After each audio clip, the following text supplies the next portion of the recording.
Bonjour à tous. Qui suis-je pour oser dire tout ce qui va suivre? Et alors on pourrait tout aussi bien se poser la question, considérant le manque de certitude absolue du référencement certifié divin, pourquoi ne pas le dire? Qu'est-ce qui m'en empêcherait?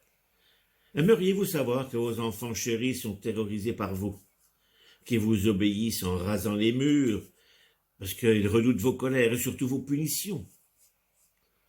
Pourquoi alors voulez-vous qu'il en soit différemment pour le Père de la vie, l'essence même de l'amour universel? Que faudrait-il que votre enfant fasse pour que vous le tuiez vous-même de vos propres mains? Alors laissez-moi au moins poser cette question. Pourquoi la Bible est-elle pleine de punitions, de mise à mort, de lapidation, d'égorgement, de colère divine? Alors évidemment, si on considère que le peuple d'Israël antique était un peuple d'esclaves qui suivait Moïse en tremblant dans le désert et qu'il fallait le tenir d'une main ferme, comme on l'a vu dans les vidéos précédentes, on comprend qu'il fallait les serrer fortement, psychologiquement, par des tabous comme la circoncision, les tabous alimentaires, les tabous sociologiques, les tabous vestimentaires, en vue de les séparer des autres peuples. Cela, vu sous cet angle, a un sens. Encore que. Mais si on place toutes ces histoires juives, pleines de sang et de colère, dignes des temps occultes, et qu'on tente de les placer dans les temps et les espaces infinis, ça n'a alors plus guère de sens, voire plus de sens du tout.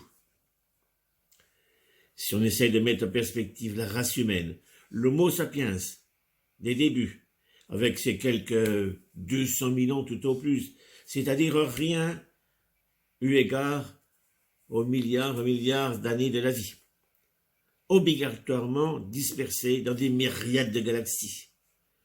On sort alors subitement de cette vision très étroite, très réductrice, très anthropomorphe, digne des bornes myopes qu'est notre espèce. Nous ne voulons pas dans ce propos faire du tort spirituellement à quiconque, mais participer à notre toute petite échelle à l'expansion des consciences. Il est temps. Alors pour ce faire, nous allons étudier dans cette 7e vidéo ce qui transparaît en filigrane dans la Bible, à savoir qu'Israël, et cela tout au long de son histoire, dans les temps bibliques, des temps obscurs, a été supervisé, guidé, dirigé fermement, non pas par une guidance céleste pleine d'amour, l'Esprit Saint si c'est aux chrétiens, mais bel et bien par des autorités issues des mondes évidemment supérieurs, bien supérieurs à nous. N'oublions pas que Dieu le Père attire à lui, dans une gigantesque galactique spirale en ascension, des consciences dans tous les univers infinis, et que le devoir de ceux d'en haut est d'aider ceux d'en bas. Exactement comme on le fait dans les familles très nombreuses, où les grands frères et les grandes sœurs s'occupent des petits derniers, du haut jusqu'en bas. Oui, le Père éternel délègue tous ses enfants, et cela proportionnellement à leur niveau d'éveil, d'intelligence, de conscience et d'amour. Alors, courage, osons ouvrir nos yeux et nos consciences, et commençons.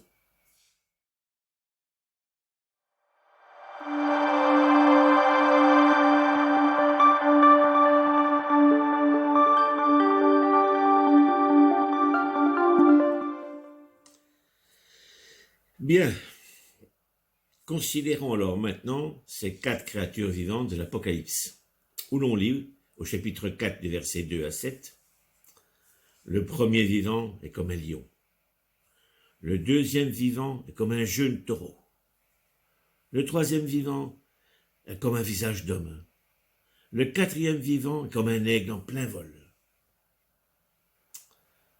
Il faut savoir que ce fut Irénée de Lyon qui, vers l'an 180 de notre ère, qui fut le premier à avoir identifié ces 4 vivants aux 4 évangélistes. Disons-le sans trembler, ça n'a aucun sens spirituel et ça n'a aucun intérêt théologique. À peine, tout juste, une certaine vision poétique et vaguement ésotérique. Essayons alors de nous élargir dans notre conscience. Dépassons nos tabous religieux et essayons de comprendre que cela est une représentation de ce qu'est l'humain par rapport aux animaux et sa place devant Dieu et qui lui a donné cette conscience. Qu'est-ce qui fait l'humain, qui est d'origine animale, ne l'oublions jamais, qui a été élevé, transcendé, modelé génétiquement et en profondeur, et qui a reçu des capacités que les animaux n'ont pas. Et ce qui a fait toute la différence. Alors lesquelles? C'est ce que nous allons voir. Nous avons donc ici 4 créatures extraordinaires, symbolisant 4 capacités, 4 attributs divins qui étaient donnés à l'humain, que seuls les humains ont par rapport aux animaux. Le premier, un lion. Qu'est-ce qui caractérise symboliquement le lion, si ce n'est une force tranquille, en majesté?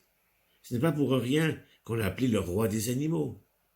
Car il est vrai qu'un grand mâle empreint de dignité, cela en considération des mentalités de l'époque, bien sûr, symbolisait la souveraineté, et donc la justice, sans laquelle il n'y a pas de civilisation. Le second est le taureau. Qu'est-ce qui est plus symbolique au vu des gens de l'époque dans cette civilisation uniquement paysanne qu'un taureau plein de vigueur? Le troisième symbole est une figure humaine, une tête d'homme. Rappelons alors que dans tout le règne animal, seul l'homme est capable d'amour altruiste. L'amour n'existe pas dans le règne animal. Tout au plus, y a-t-il des comportements innés liés aux hormones, toujours. Vous croyez que votre chien vous aime? Non. Il ressent pleinement le processus du clan qui reconnaît, qui le fait se soumettre à la supériorité du chef de clan, le chef de meute, de loup, dont il est issu, en lui donnant des signes de soumission comme le léchage et l'obéissance. Mais il n'a pas le choix, c'est hormonal. Dans toutes les espèces animales, seul l'homme est capable de ressentir un pur altruisme parfaitement désintéressé. Par exemple, vous tombez sur le trottoir, vous vous êtes cassé la jambe. Vous savez, automatiquement des personnes viendront à votre secours pour vous aider et appeler les pompiers s'il le faut. Ce que ne ferait aucun animal entre eux. Le quatrième symbole est un aigle en plein vol. Et vous connaissez sans doute l'expression « voir, c'est comprendre ». Et quand un aigle est tout là-haut dans le ciel et qu'il voit les choses de haut, il a une impression globale de la situation. Il n'est pas restreint par une vision de myope, il sait. Voir, c'est comprendre. Et comprendre, c'est symbole de l'intelligence en expansion. Nous avons donc là une représentation symbolique de 4 facultés que seuls les humains ont par rapport aux animaux, à savoir la dignité en justice du lion, la puissance du taureau, l'amour altruiste, l'agapé de l'homme et l'intelligence, le discernement de l'aigle. Autrement dit, quelque chose a donné ces incroyables capacités à l'homme il y a très longtemps, à l'époque où l'Homo sapiens émergeait lentement et laborieusement de l'animalité. Ces 4 attributs l'ont transformé en un être complexe et complet, parce que son cortex cérébral était arrivé enfin en capacité de rentrer en résonance avec les vibrations divines. Alors, bien qu'il ne peut pas voler comme l'aigle, qu'il n'a pas la force du taureau, qu'il ne peut pas vivre sous l'eau, qu'il ne court pas vite, cet être fragile et nu, faible, a réussi à dominer le monde tout entier. Cela grâce à ces 4 attributs divins, l'intelligence, la puissance et l'expansion, le sentiment de justice qui est la base de toute civilisation, et surtout l'altruisme, l'amour entre eux. Alors ces 4 créatures ont dominé toutes les autres créatures sur toute la planète, a été tiré vers les plus grandes hauteurs. Pour résumer, on peut dire que ce qui fait l'homme lui a été donné, sinon nous serions toujours et encore cela.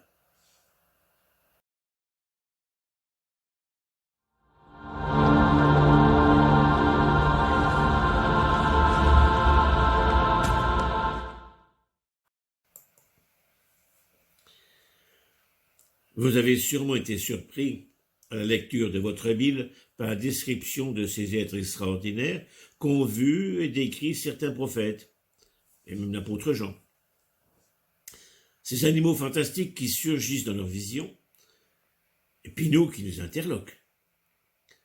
Nous allons alors essayer de les replacer dans le contexte historique et sociologique de l'époque, de leur époque bien sûr, et essayer d'analyser cela avec un regard moderne, sans aucun a priori.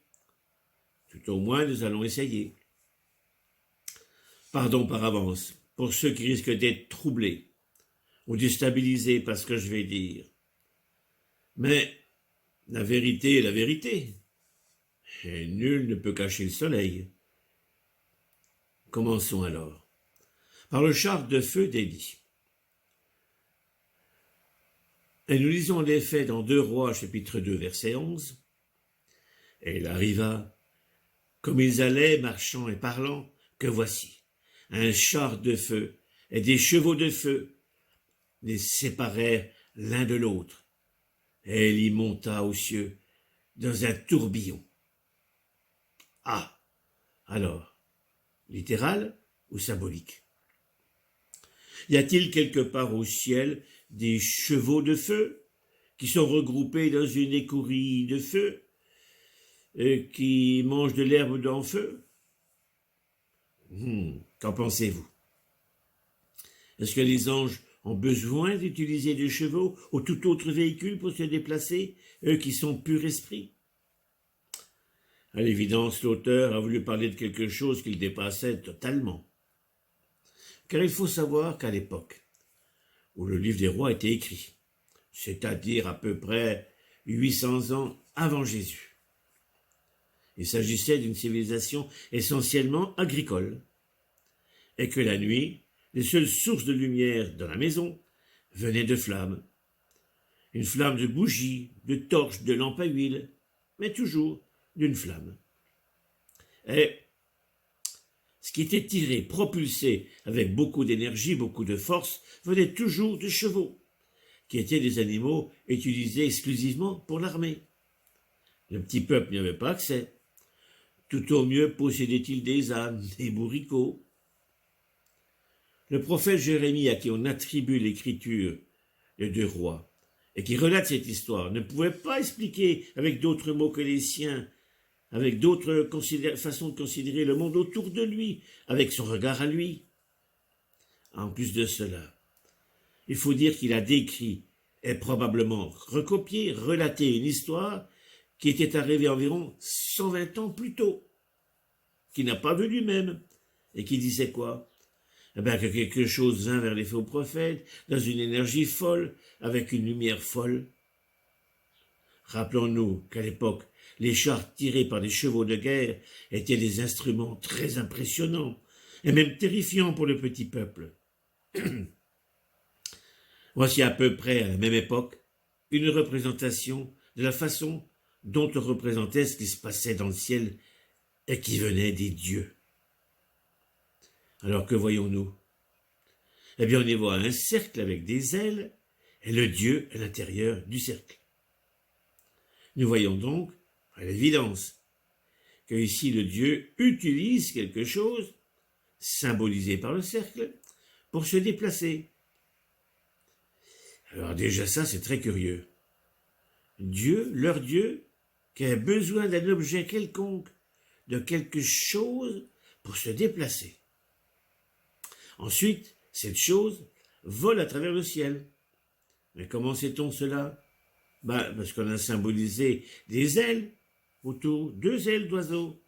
Car à l'époque, on pensait que seuls les oiseaux qui avaient des ailes pouvaient se déplacer dans le ciel.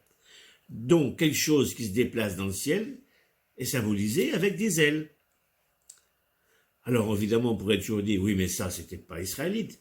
C'était une représentation païenne d'une mythologie païenne. Soit, c'est vrai, c'était assyrien. Et ça faisait partie de la même civilisation sémitique pendant les mêmes années, avec les mêmes mentalités, des visions dans l'air du temps.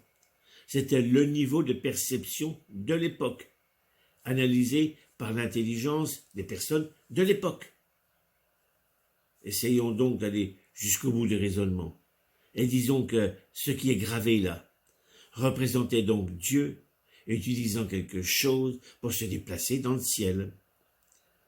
Avez-vous alors compris à quoi je fais allusion?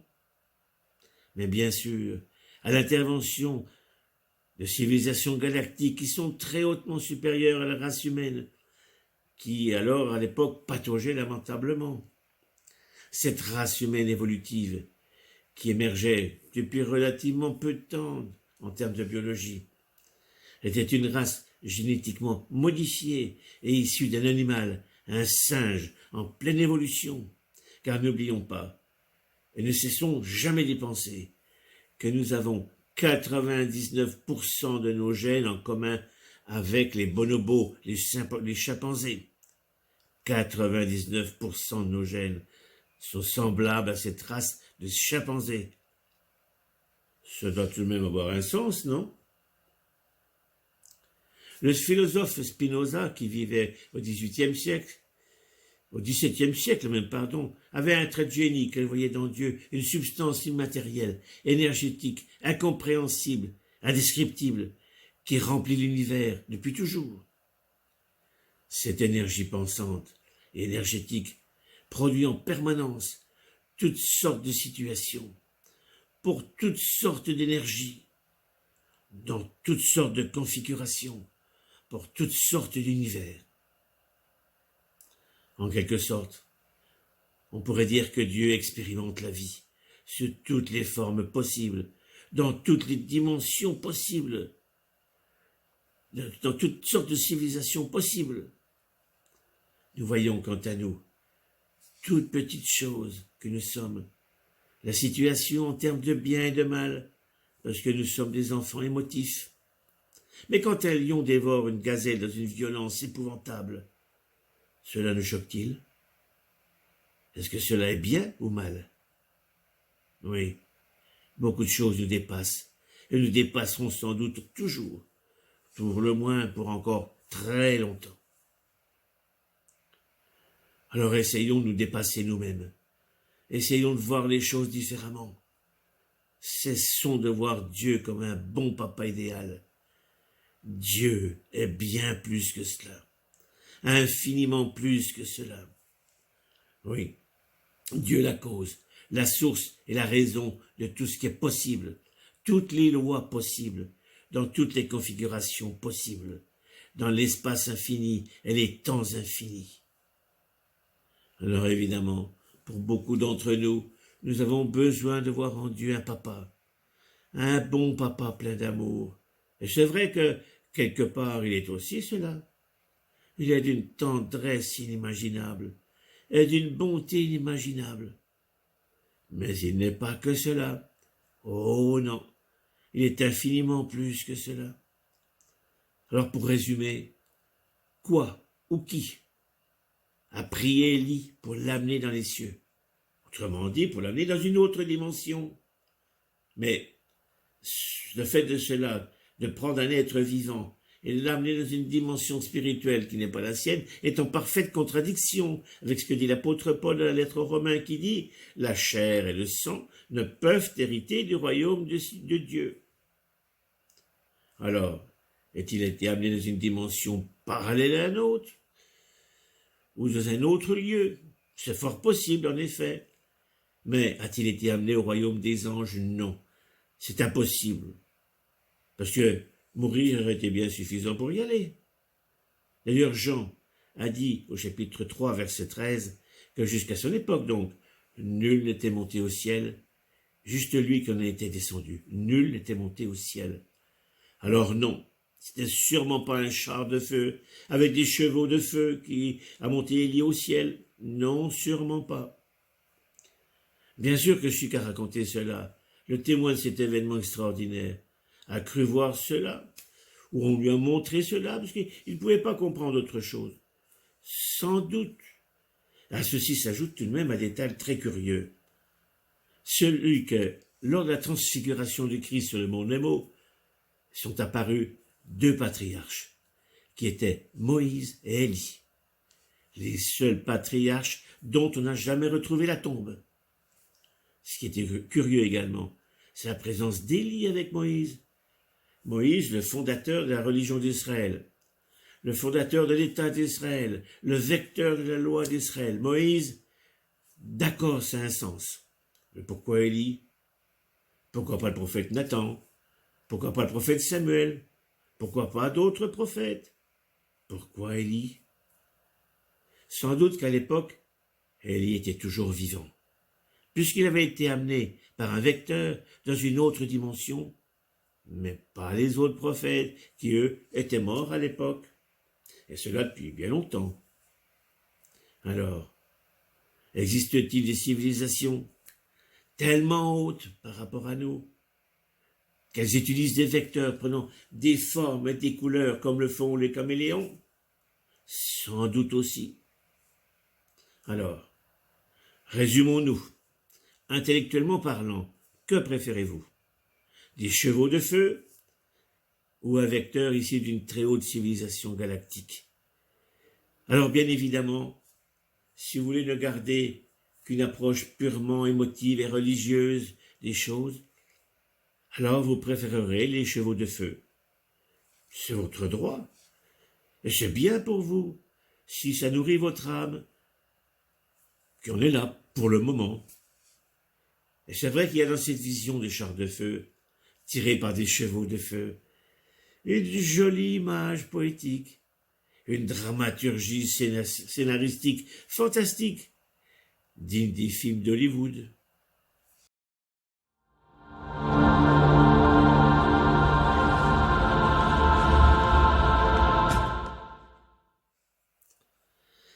Alors que dire maintenant sur les visions du prophète Ézéchiel? Alors là, c'est consternant.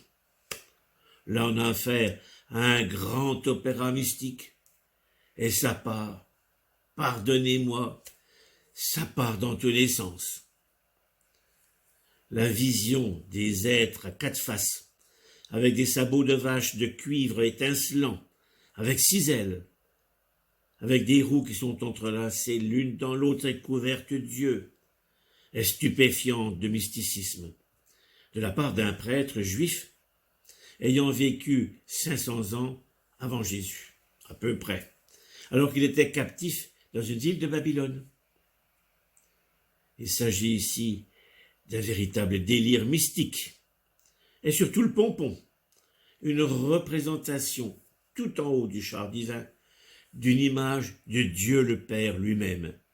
Rien que cela. Alors, permettez-moi, et pardon d'avance, d'avoir un sérieux doute. Alors je m'excuse par avance de la théorie que je vais essayer de développer ici. Mais là, je ne vois pas beaucoup d'autres explications que ce qui va suivre, et j'en suis bien désolé, croyez-moi. Tout d'abord, voici sans doute la plus extraordinaire photo de tous les temps. Pourquoi? Parce que ce que vous voyez là, ce ne sont pas des étoiles. Ce n'est pas un magnifique et prodigieux regroupement d'étoiles, non. Sachez alors que chaque point lumineux que vous scrutez en ce moment est une galaxie, et que chaque galaxie contient environ 300 milliards de soleils. Alors sachez qu'en plus, que ceci n'est une toute petite partie de l'univers visible. Alors, est-ce que le char vu par Ézéchiel, avec des animaux de drogués, c'est une véritable vision avec un vieillard barbu? Est-ce que ça représente quelque chose de sérieux?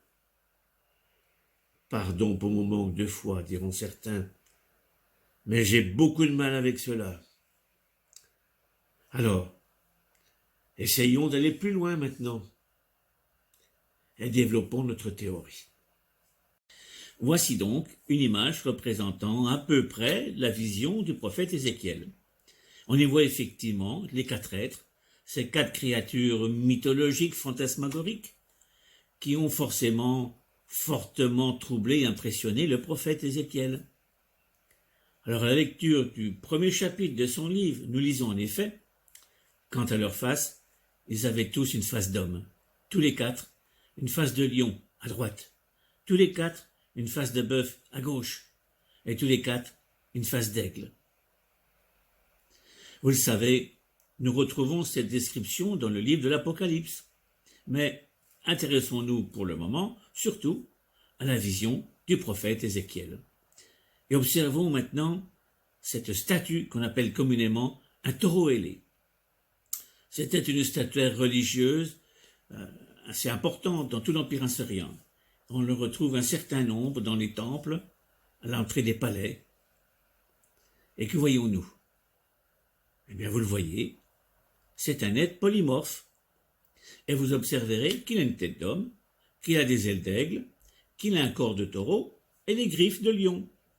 Oui, il a bien un corps de taureau, regardez, il a encore une partie de la courroie avec laquelle il tire les chariots. Curieux, non? On pourrait même aller jusqu'à dire troublant, non?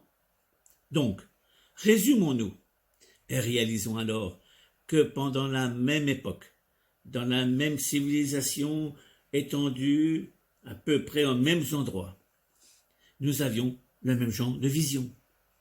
Car à coup sûr, celui qui a décidé et dessiné le modèle de statue, un prêtre visionnaire sans doute, pour que les sculpteurs le mettent en forme, a eu lui aussi ce genre de vision, obligatoirement. Alors les biblistes convaincus qui voient le diable partout, dès que ça les dérange, vous diront que le diable a préparé cela pour troubler les croyants. Il ne faudrait tout de même pas occulter volontairement que ces statues colossales existaient bien avant la déportation des Juifs, qui furent traînés en esclavage chez eux. Il serait alors sans doute bien plus honnête de dire que le prophète était dans une ambiance mystique, un bain culturel, depuis déjà 30 années qu'on a eu ces visions. Mais alors, pourquoi les a-t-il eues, ces visions d'origine imprégnée de mythologie? Alors soyons courageux et osons aller un peu plus loin. Voici ce qu'à la même époque on représentait sur les murs des palais assyriens et babyloniens. Et que voit-on alors? Eh bien, un génie, une divinité. Il a des ailes, donc il vient du ciel. Et il tient un bouquet de pavots, que l'on reconnaît aisément leur forme. Ce sont effectivement des cupules de pavots, mûrs pour la récolte, au moment du prélèvement de la sève. Mais que fait-on de la sève de pavot? De l'opium. Et que fait-on de l'opium raffiné? De l'héroïne. Eh oui, renseignez-vous. Et donc en résumé, on peut dire qu'Ézéchiel, qui vivait en tant que déporté à Babylone près des fleuves Kébar, baignait dans un environnement, une société où la culture du pavot était connue et pratiquée depuis longtemps, sans aucune gêne, car on l'affichait ouvertement sur les murs des palais.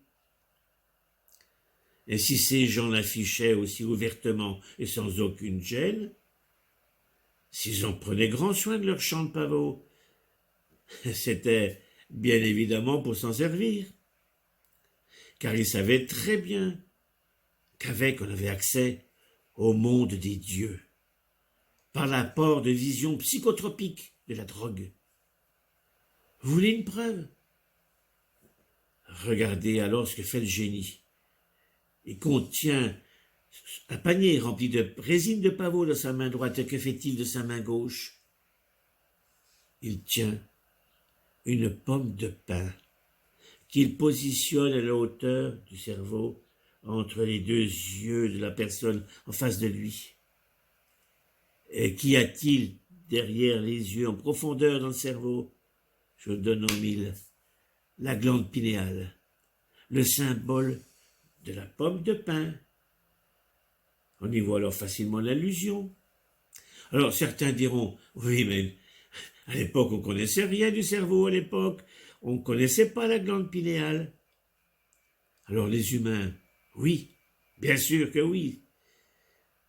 Mais on parle ici de génies qui ont transmis cette information aux prêtres. Alors, selon cette représentation, ce sont des génies qui proposent la récolte du pavot et même qui encouragent son utilisation. Et donc ça veut dire quoi? Eh bien que les entités supérieures, représentées par les génies ailés, connaissaient très bien, eux, les effets de l'héroïne sur la glande pinéale, symbolisée chez les hindous par le point rouge, positionné là juste au-dessus des yeux, et qu'on appelle communément le troisième œil. À ce stade de raisonnement de cette théorie, vous pourrez vous poser alors cette question sans doute. Mais où veut-il en venir? Que le prophète Ézéchiel était un drogué?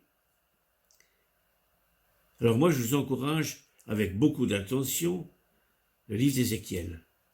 Et vous découvrirez alors avec consternation qu'il y a beaucoup d'allusions au voyage hors du corps, quand par exemple quand Ézéchiel est amené en esprit du fleuve Kébar en Mésopotamie jusqu'à Jérusalem.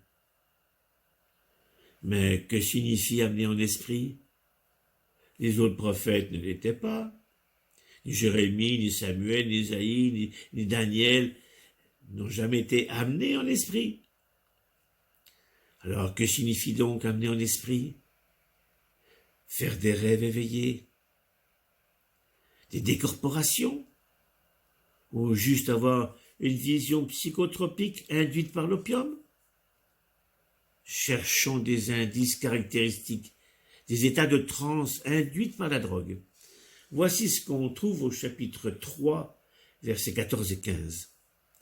Alors l'esprit me souleva et me saisit, et j'allais plein d'amertume, et l'esprit enfiévré. La main du Seigneur pesait durement sur moi. J'arrivais à Tel Aviv, chez les exilés, chez ceux qui résident près des fleuves Kébar. J'y restai 7 jours, frappé de stupeur au milieu d'eux. Vous avez noté? Frappé de stupeur. Alors sachez que le manuel professionnel de la santé sur leur site internet dit que l'un des symptômes du coma psychotropique est la stupeur, que le patient ne peut être éveillé qu'après une stimulation intense. En plus de cela, voici ce qu'on lit sur le site du SFMU, du service des urgences. La majorité des complications des intoxications psychotropiques liées au coma avec des risques d'une immobilisation prolongée, etc. Vous avez noté une immobilisation prolongée. Comme Ézéchiel, qui reste 7 jours frappé de stupeur.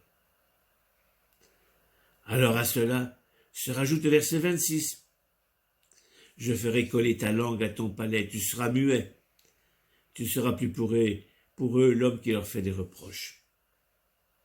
De plus, le style d'écriture d'Ézéchiel est paroxystique, presque extravagant, surchargé, pour dire sans doute peu de choses, à savoir au reste du peuple d'Israël, qui vivait encore à Jérusalem, qui s'était toujours pas repenti, que de nouveau, les Babyloniens allaient revenir assiéger la ville et la détruire. Par exemple, le Créateur lui aurait ordonné ceci. Écoutez bien, c'est un peu long et je m'en excuse. Mais écoutez bien. Et toi, fils d'homme, prends une brique et grave dessus le nom d'une ville, Jérusalem. Mets le siège devant la ville. Couche-toi sur le côté gauche et prends sur toi la faute de la maison d'Israël. Et moi, je t'impose le nombre de jours égal au nombre des années de leur faute. Pendant 390 jours, tu porteras la faute de la maison d'Israël. Quand ces jours seront achevés, tu te coucheras de nouveau, mais sur le côté droit, et tu porteras la faute de la maison de Juda pendant 40 jours. Je te fixe un jour pour une année. Voici que je te mets des liens. Tu ne te retourneras pas d'un côté sur l'autre, jusqu'à ce que tu aies achevé les jours où tu fais le siège. Donc, en résumé, le prophète est resté 430 jours immobile, allongé devant une brique, symbolisant Jérusalem, 430 jours, 14 mois, couché, immobilisé. Rappelez-vous, voici que je te mets des liens. 430 jours immobilisés. Mais que signifie donc ce scénario, cette scène d'opéra mystique? Fut-elle induite sous les ailes de délire psychotropique? Il y a hélas bien lieu d'y penser en tout cas. Vous voulez un autre exemple? En synthèse, car c'est assez long et verbeux. Voici la lecture du chapitre 36. La main de l'Éternel se posa sur moi, et l'Éternel m'amena par son esprit, me déposa au milieu d'une vallée pleine d'ossements. Puis il me dit, prophétise sur ces ossements-là, et dis-leur, ossements desséchés, écoutez ce que dit l'Éternel. Voici ce que vous déclare le Seigneur éternel. Je vais vous faire venir en vous l'esprit, et vous revivrez. Je mettrai sur vous des nerfs, et je vous revêtirai de chair, et je vous recouvrirai de peau, et je mettrai en vous l'esprit, et vous revivrez, et vous reconnaîtrez que je suis l'Éternel. Fin de citation. J'ai fait des coupures, parce que le long est encore plus long, et bien plus verbeux, voire même cauchemardesque, osons le dire. Voici par contre ce qu'en dit le prophète Ésaïe, pour le même événement, à savoir le retour d'Israël chez lui, et qui tient un verset. Mais l'Éternel aura compassion de Jacob, et de nouveau il fixera son choix sur Israël. Elle rétablira ses enfants dans leur propre pays, et des étrangers se joindront au peuple de Jacob, et ils s'uniront à lui. Des peuples viendront le chercher et le reconduiront chez lui. Donc, un verset sobre chez Ésaïe et 14 versets cauchemardesques chez Ézéchiel. Quant à Jérémie, il y a 3 versets sur le même sujet. Des beaux versets, encourageants. Oui, à la lecture de son livre, il apparaît alors clairement qu'Ézéchiel était tourneboulé par les esprits lourds de l'astral, qui le secouaient quand il était en transe induite par l'absorption de drogues psychotropiques.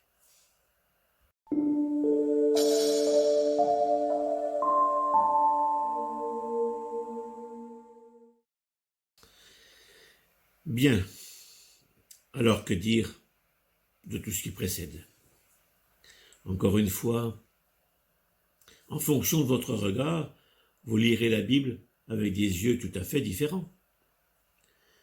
Si vous cherchez uniquement le confort d'une religion, à être sécurisé par l'image d'un papa, un bon papa, sans doute coléreux mais juste, un papa absolu d'amour et pardonnant tout, alors vous trouverez effectivement cela dans votre Bible. Mais si vous voulez aller plus loin, en profondeur et avec courage, tenir compte du temps et de l'espace infini dans lequel la minuscule petite planète bleue baigne, alors vous verrez que Dieu est une énergie absolue et qu'il transforme en un mouvement d'ascension vers lui tous les peuples, toutes les races, dans tous les mondes habités par myriades, dans l'univers infini. Si vous avez le courage du lion, d'ouvrir les yeux et la conscience de l'aigle, vous verrez. Et vous comprendrez que cela est vrai, et que cela ne peut être que vrai. Car il faut dire les choses. Dieu n'est pas catholique. Dieu n'est même pas chrétien. Dieu n'est pas juif. Dieu n'est pas musulman. Dieu n'est pas bouddhiste. Dieu n'est pas shintoïste. Dieu n'est pas hindouiste. Mais alors, qu'est-ce que Dieu? Y a-t-il alors une religion qui soit meilleure que les autres? Dans les faits, peut-être. Mais y a-t-il une religion qui amène assurément mieux les âmes vers une dimension supérieure que les autres? Pas du tout. Pas sûr du tout. Vaut-il mieux un bon curé catholique ou un bon pasteur protestant? Peu importe. Si l'un ou l'autre vous aide à monter en valeur et à ascensionner dans un chemin de droiture, en spiritualité, là comme ailleurs, il faut toujours trouver chaussure à son pied. Alors, est-ce que la Bible dit toute la vérité? Non. Disons plutôt qu'elle contient une partie de vérité. Mais c'est la vérité qui convient à cette race en évolution, et qui est issue des époques obscures. Alors avons-nous le droit moral de regarder le ciel étoilé? Oui, bien sûr que oui. Et j'oserais même aller plus loin en disant, non seulement nous avons le droit moral de regarder le ciel, mais nous avons le devoir moral de regarder le ciel étoilé, car ce n'est qu'en se posant ce genre de questions que nous pourrons avancer, et donc grandir, et grandir encore, et ainsi trouver peut-être un jour, dans un lointain encore très diffus, très flou pour nous, c'est que l'image même de Dieu, qui pour le moment nous dépasse encore totalement. Alors est-ce que Dieu nous aime à ce point? Oui, absolument oui, mais ça ne nous empêchera pas tous de mourir, de souffrir même pour certains d'entre nous, et de passer par des épreuves douloureuses, car pour transformer une petite pépite d'or en un bijou magnifique, il faut lui donner beaucoup de coups de marteau. Merci d'avoir regardé cette vidéo. Dans la prochaine, nous nous appliquerons à regarder une nouvelle série qui va décortiquer le Nouveau Testament. D'ici là, soyez sages. Continuez à prendre conscience des conséquences de vos actes et à grandir en discernement et en bienveillance. Tâchez d'être heureux et à bientôt.